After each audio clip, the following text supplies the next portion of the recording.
Ата-анаға маңызды кеңес.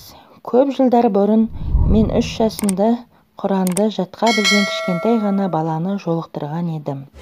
Бірден оның ата-анасынан баласын қалай тәрбиелегенін, яғни мұндай ғаламат жетістікке жетудің сырын сұрағанымда, әкесі былай жауап берген еді. Анасы оны құрсағында көтеріп жүргенінде күнде Құран оқып беретін. Ас әзірлегенде де тамақтың үстінен Құран оқып тұратын. Сол секілді су ішсе де сусынға Құран оқитын. Бос отырғанның өзінде Құран тыңдап отыратын. Ал әр дұғасында сәбиінің Құранға жақын адам болып өсуін тілейтін. Анасы босанған соң да ұлымызды емізуге емес, оған Құран оқып беруге асыққан еді. Сәбиіміз ұйықтарда Құран тыңдап жататын. Ойнағанда да анасы қасында Құран оқып беріп, бірге ойнайтын. Оның 3 жылдық сәбилік уақытының көп бөлігі тек Құран тыңдаумен өткен еді.